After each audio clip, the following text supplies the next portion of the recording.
Welcome back to Courtroom Chronicles, where every gavel drop tells a story. Today, we're diving into the tense hearing of Mr. Gross, a defendant whose probation may be hanging by a thread. Within minutes, you'll see a judge balancing patience, power, and pressure, and a defendant struggling to hold on to his second chance. We've got missed check-ins, uncompleted evaluations, and a judge who's clearly run out of excuses. The stakes? Freedom or state jail time? As you watch, think about this. When someone gets probation instead of jail, what happens when they don't follow the rules? Pay close attention to how the judge stays calm but firm. This isn't just about punishment, it's about accountability. So, grab your seat. This is one of those moments where every word could change a life.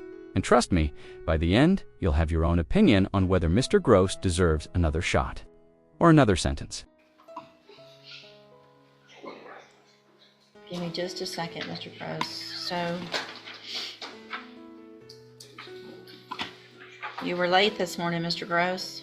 Yeah, I might have arrived by 45 years. My bad. Okay. So, probation sent me over an administrative hearing showing that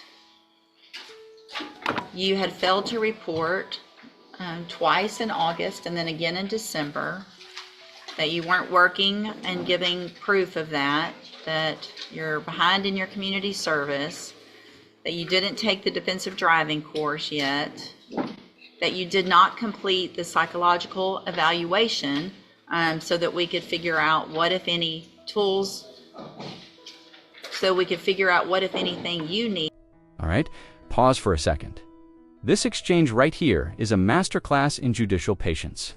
Notice how the judge breaks down every step: the missed evaluations, failed check-ins, and incomplete service hours.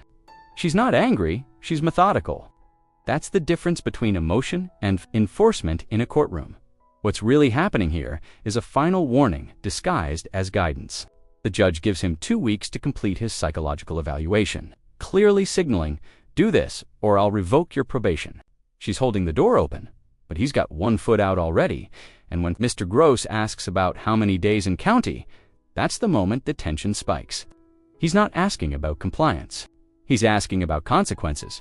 It's a subtle but powerful shift from "how do I fix this?" to "what happens if I don't?" What do you think? Is he overwhelmed and lost, or just avoiding responsibility? Drop your thoughts in the comments. Need to be successful on probation. So let's start there, because I think that's probably one of the most important parts of it, is why haven't you done that evaluation yet? I got an ill mom, like she need help around the house and stuff like that. You're not going to be able to help her if you're in prison, are you? Okay, so you have to do your probation no matter what. That's not an excuse, and I won't take that as an excuse. You can make an appointment. You're going to get that evaluation done within the next 2 weeks, or I'm asking them to file a motion to revoke your probation.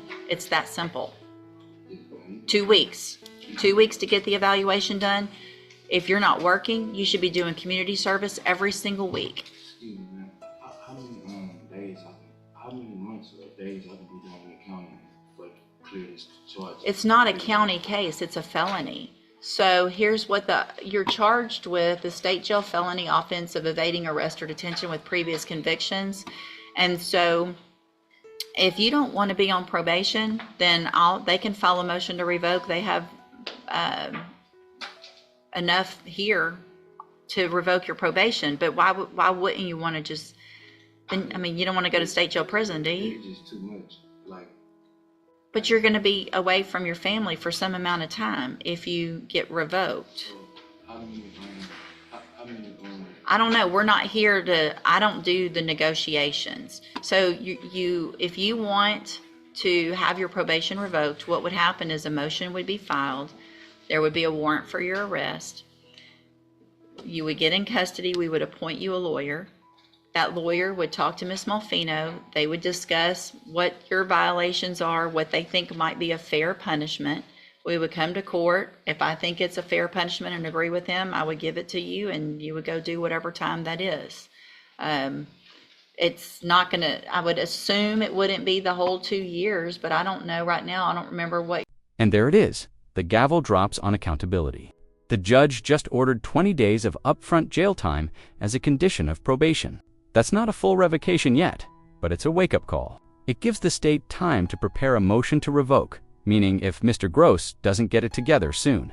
Those 20 days could turn into 2 years in state jail. From a legal standpoint, this ruling strikes a balance. It enforces compliance while still offering a path forward. But emotionally, it's a tough scene, a reminder that even second chances come with deadlines. Your criminal history was, other than I know that. Hold on a second. Yeah, so, I mean, you know what a 1244 is? Okay, well, what a 1244 is, a lot of people think if they get a state jail prison time, there is a way that you can do county jail time in some cases on that. And what she's saying is it's not going to be county jail time. It will be some amount of state jail time. So you don't want to get the help with probation. You want to. It's too much, man.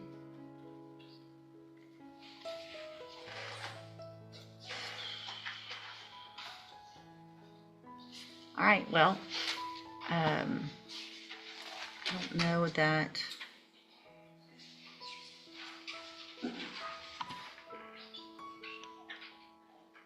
That I'd let you go today then.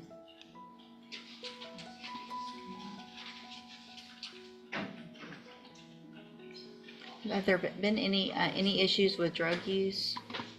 Any type? No positives?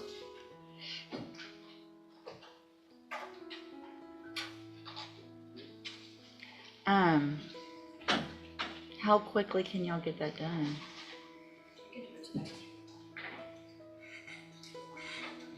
What's your position with regard to where we stand right now? I mean, we've got violations, obviously. Right, sure.